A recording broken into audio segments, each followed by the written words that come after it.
So I was walking along this nice country road thinking about first cars, something Jay Leno got me started on. My first car was a 1958 Volkswagen Karmann Ghia convertible. It had rust holes big enough you could drive a herd of horses through, and I owned it for, I don't know, a month or two, and I'm sure it has long since gone back to Mother Nature. And oh wait, what do I hear behind me? My brother, his first car was a 1963 Triumph TR4, and that car too, I'm sure, has long since rusted back to Mother Nature. But wait, what's this I hear coming behind me? Let's turn around and look back down this nice country road.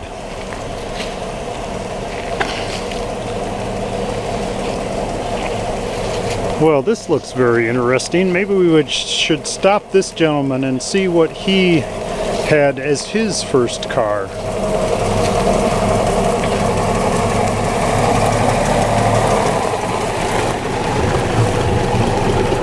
It's a great day to go for a ride in an old car.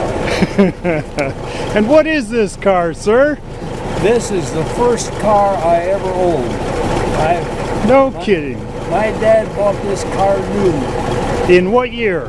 1919. It's a Model 9B Franklin.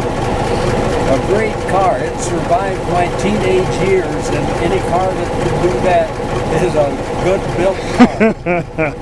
And this is a Franklin built in Syracuse, New York. The first time I drove this car, I couldn't reach the pedals. I must have been something like 8 years old, and my uncle wanted to send some supplies to my father. And this was on a farm? Yes, this was on a farm, and he put the material in the back seat of the car, and he put me on the front seat on my knees. I could reach the steering wheel, and I could reach the throttle, and he told me to steer the car back to where my dad was and then turn the ignition off when I got there. And he warned me not to turn the throttle too fast. He didn't want me to run the engine too fast, so that was my driving instructions. So this is the car you learned how to drive in, as well as being your first car. Well, if you think I hadn't learned to drive.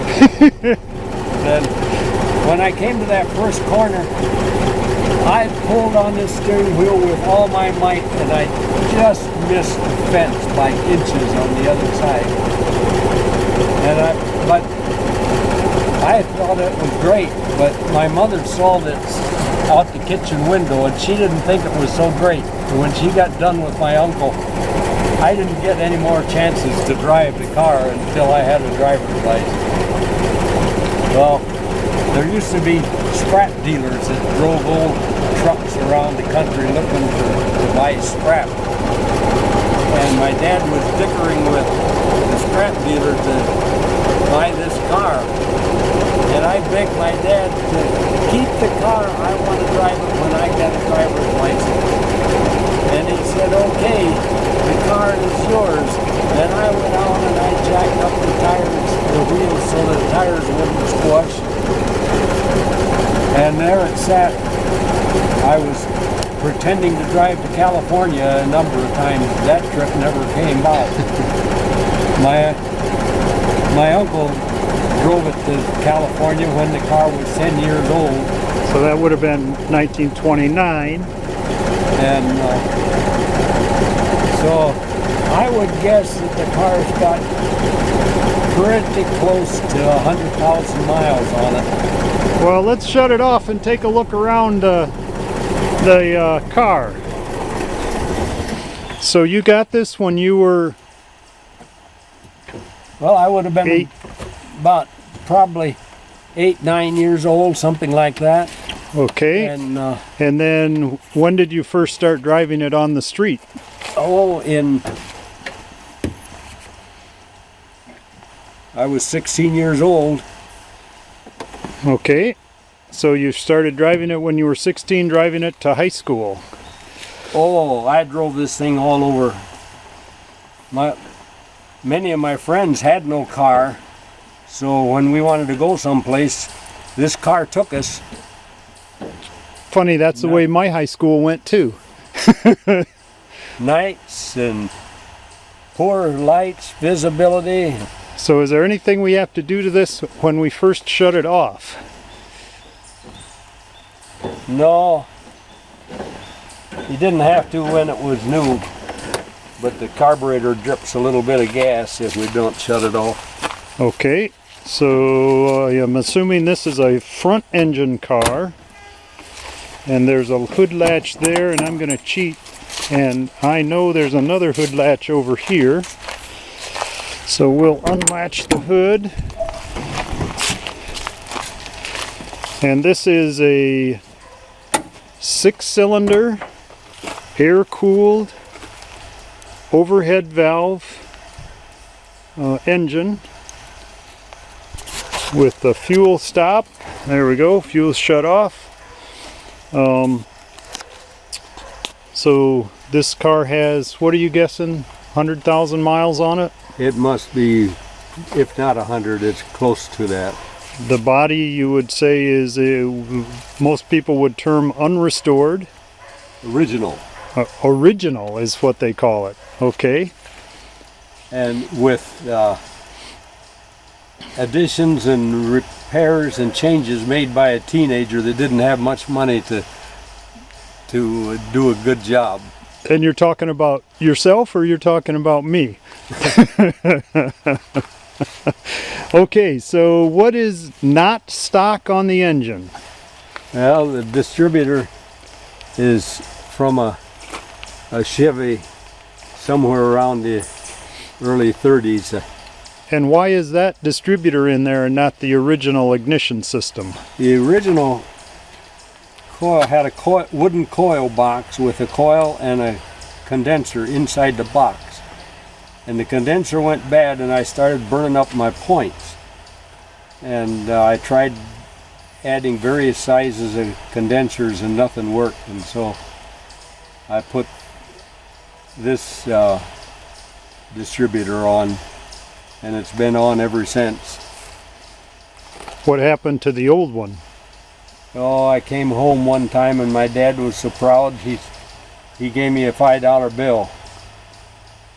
And I asked him what that was for, and he said, well, I sold your distributor. He sold the original distributor and gears, drive gear, all for $5. I don't know as I ever forgave him. And what did Grandma think of this car when they had it? Well, she never called it the Franklin. She always referred to it as our $3,000 car. So I always assumed that she wasn't too enthused with the expenditure that Dad made. For 1919, it was an extremely expensive car. But on the plus side, it was the fastest car in Elkhart County. It was? You mean I drove it faster than anybody else drove it? And Grandpa and Uncle Willis, I assume. There were other cars on the road that drive faster than this. I had a 1918 Studebaker, and it would run rings around this one as far as speed was concerned. Okay. But it went, and it was reliable.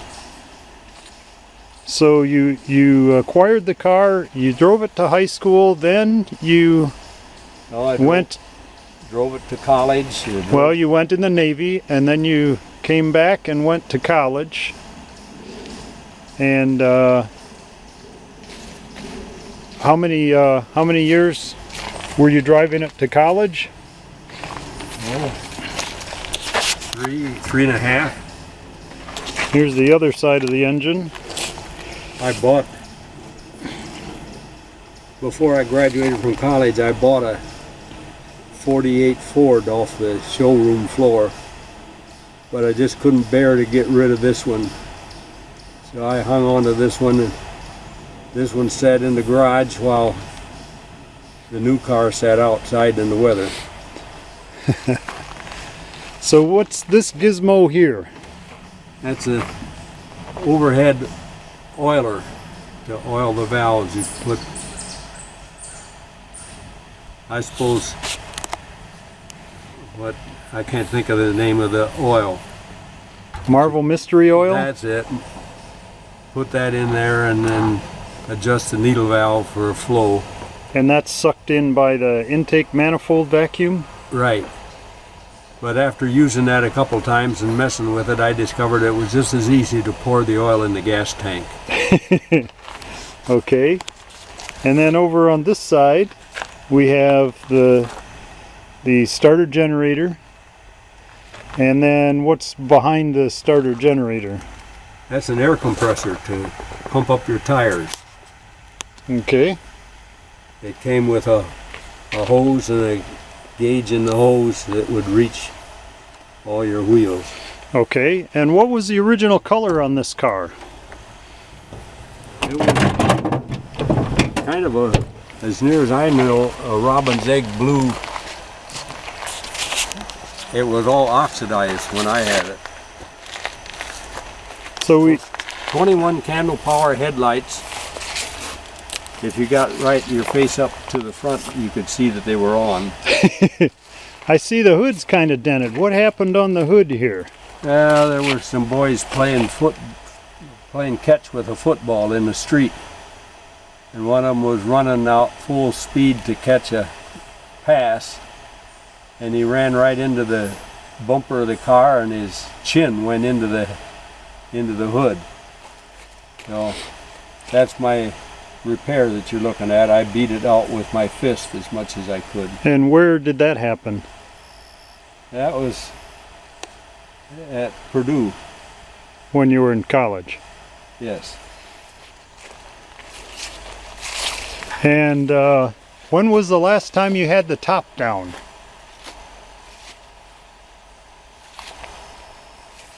I think I was in high school.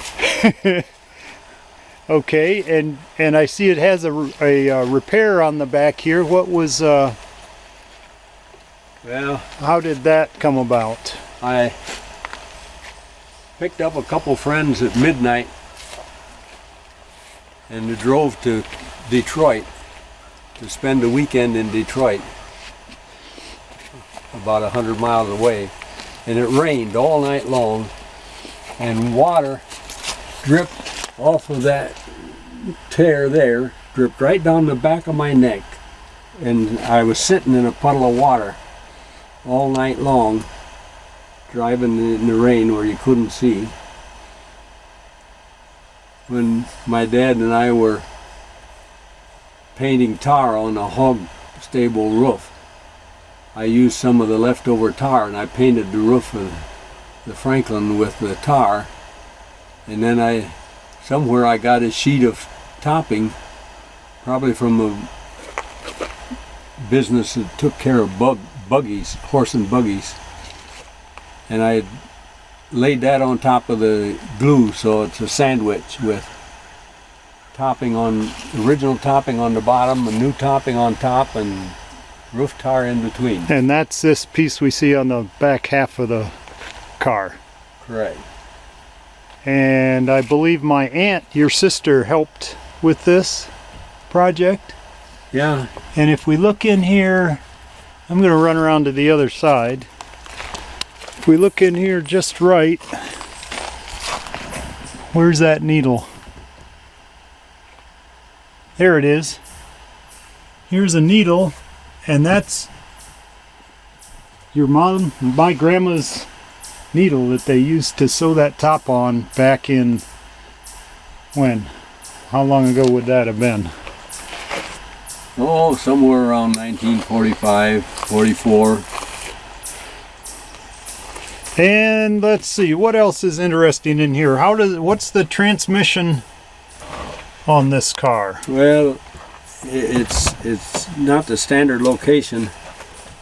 To the right and forward is reverse, To the right and rear is low. To the left and forward is second. And to the left and to the rear is high. And it's an all straight cut gears, no synchronization. And this car has on the clutch kind of an interesting, when you depress the clutch, it also has a brake that brakes the front of the transmission to help you match the revs on the gears to make it go into gear easier. So across the dash is a not a lot of light for this video, but we have the clock and the speedometer. What's next? This is light switch. This is oops, I'm not pointing at it. This is the needle controls the needle valve in the carburetor. And then this lever, slide to the center up. Let's see, to the left it draws the intake air for the engine from under the dash. Straight up it draws the intake air from a chamber that's around the exhaust manifold, so it uses heated air. To the right and pinched is a choke. Okay. And then if you pinch that one to the right, it contacts an electrical switch under the dash that runs a heating element in the float bowl of the carburetor to boil the gasoline. My dad said the gasoline was more like kerosene, and that when it was cold it had to have all that heat to vaporize.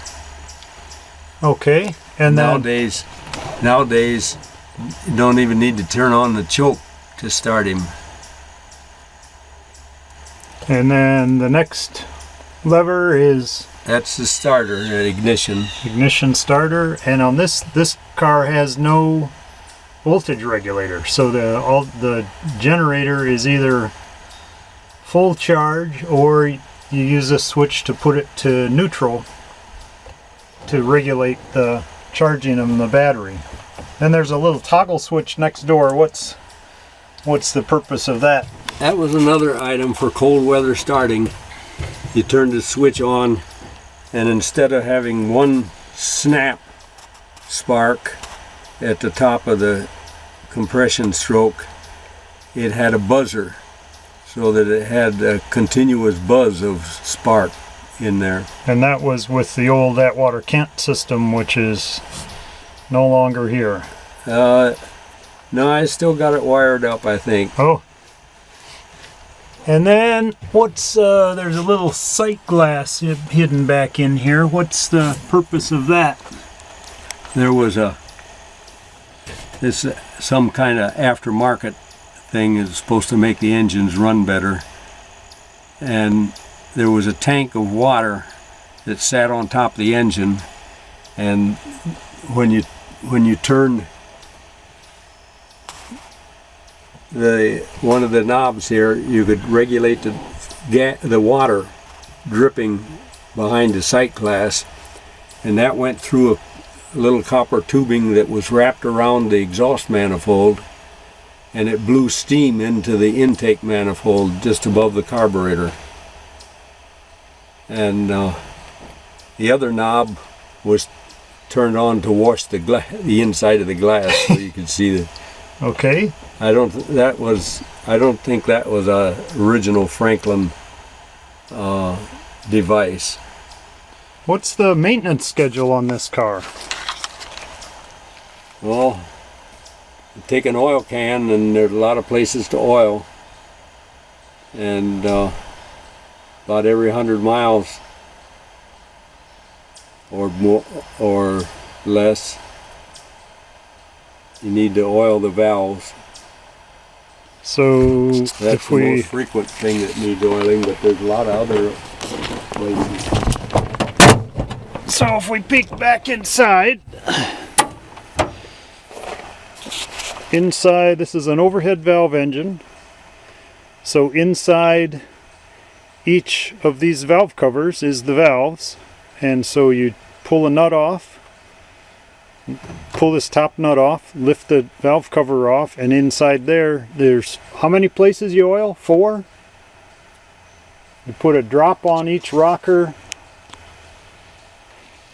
and a drop on top of each valve stem. Yep. And then to check your oil, here's the oil gauge dipstick hidden right down here, this needle, and it's showing full of oil. To drain the oil, you turn this. This is just a lever that opens a valve on the bottom of the engine to drain the oil, and then the fresh oil goes in the fill spout and breather right here.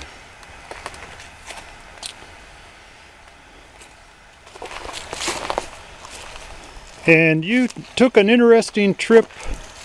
This was during, I remember that it was, you were perhaps in high school or just out, you and a friend decided to go north, and you had to hide gas along the way to get back home. Oh, that trip. Oh, that trip.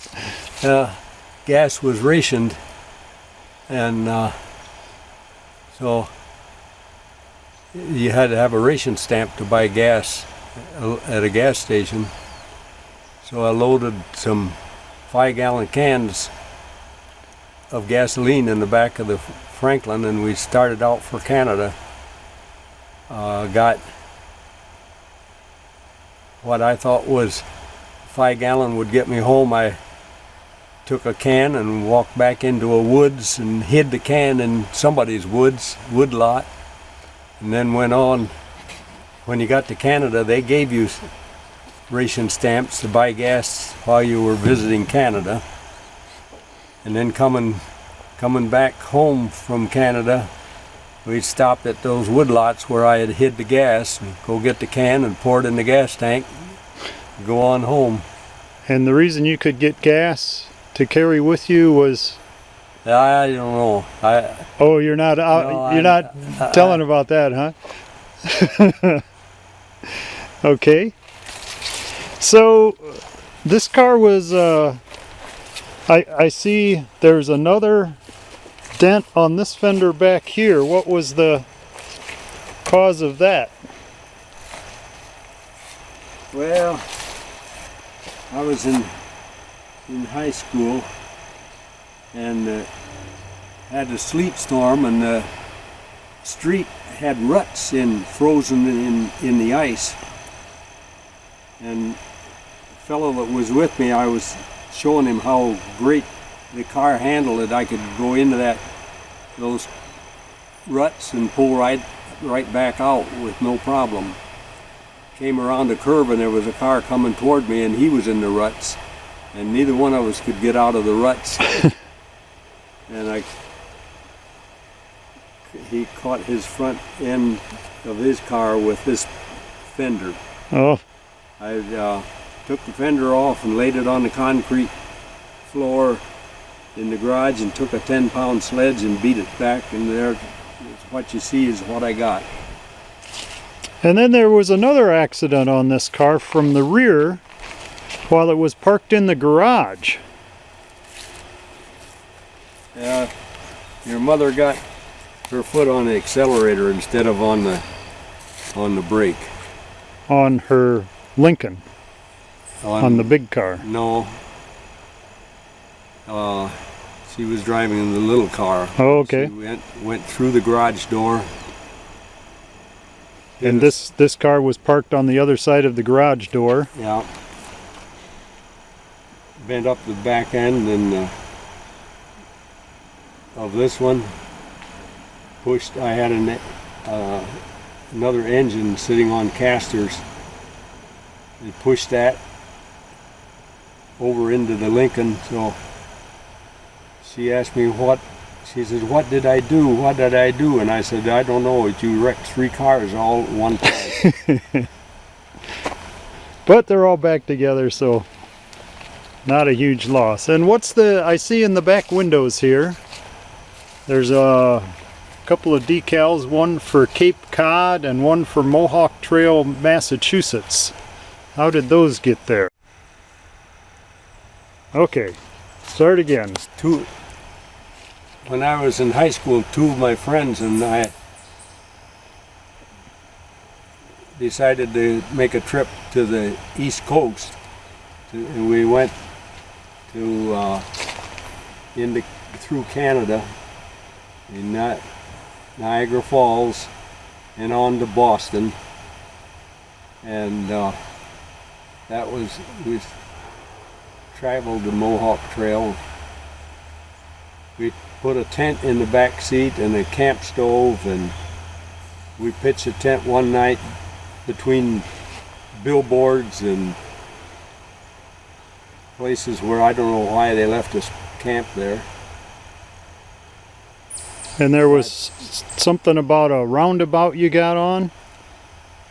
Yeah, in Boston. We got to Boston in rush hour traffic, and the streets come into this circle. Never saw one before, never in my limited travel area. And I got on the inside of the circle, going around and around, and I couldn't get out. The Franklin got only two-wheel brakes and pretty close, and I didn't want to squeeze in. So finally a policeman come out and he stopped and he says, "Where are you going?" And I told him, I said, "Any place but here." And he went out and he stopped all the traffic in the go-around and let me get out of the tow-around. So that brought up another interesting subject, is the brakes on this car. Franklins, I think, are universally known for having little or no brakes. On this particular one, when you push on the brake pedal, what is trying to stop the car? There's a brake drum on the back of the transmission, and so you got one brake band that's stopping the car, or trying to stop the car. I heard one Franklin owner say that the Franklin engineers really knew how to make a car go. They never quite figured out how to stop one. So it's mechanical, single band brake on the output of the transmission when you step on the brake pedal. And then when you pull the emergency brake, it actually has a band on each wheel in the rear. So in ultra panic stops, all Franklin drivers are trained to step on the brake and make a reach for the parking brake, just in case they need that too. So I noticed some interesting carpeting in here. Is this original carpeting in this car? That came out of my mother's living room. And that was my way of reupholstering the back seat.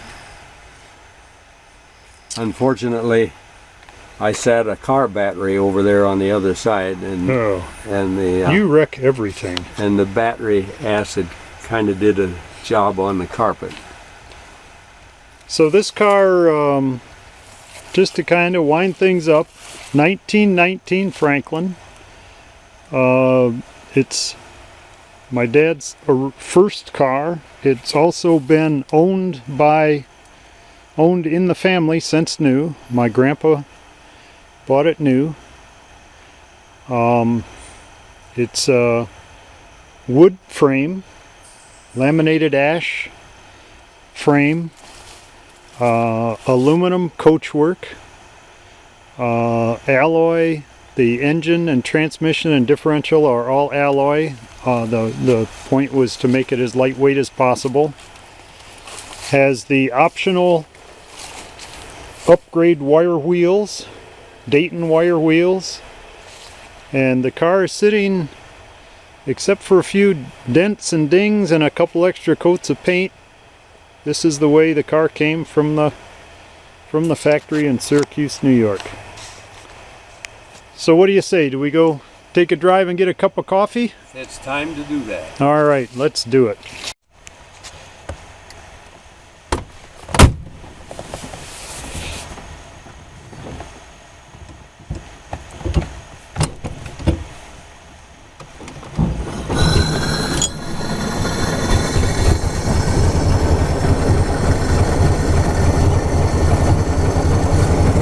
There was a fellow that sent an inquiry to the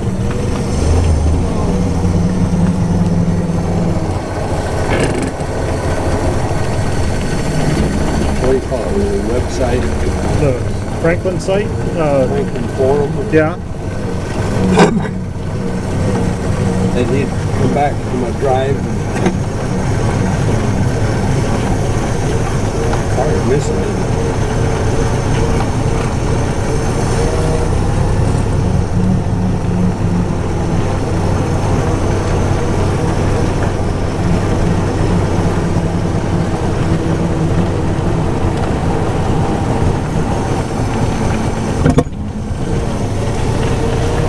Too lean. Too lean.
Too lean.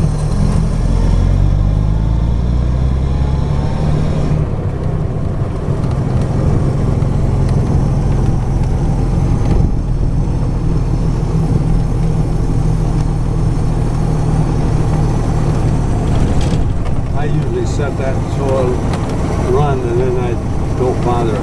Yeah. It'll, to make it run good at an idle, you have to have a different setting than when you're working it. You don't think that's because the carburetor, the inlet valve's leaking and it lets it run richer when you're sitting at idle? Might be.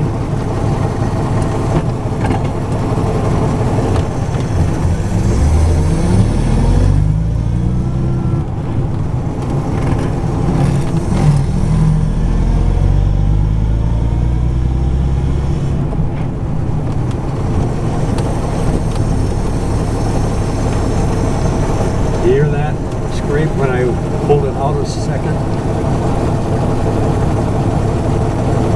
No. It was a different sound than I'm used to. Yeah.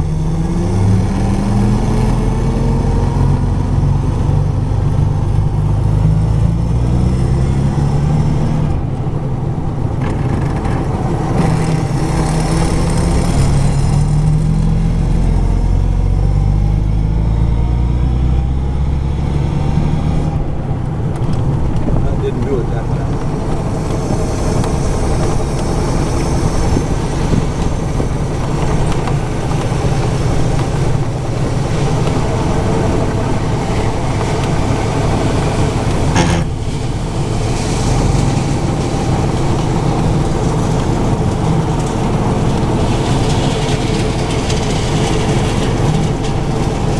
Trying to pull it halfway out. Yeah. I don't hear anything different than what it always did. Always sounded like.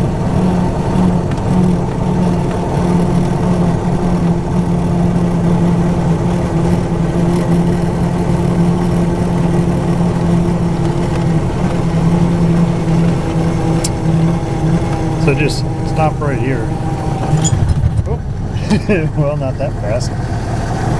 All right, thank you so much for the information and the ride.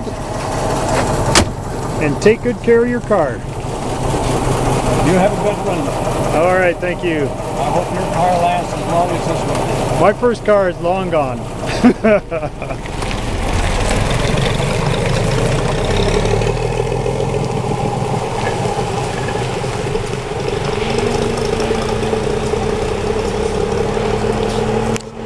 There you have it. First car.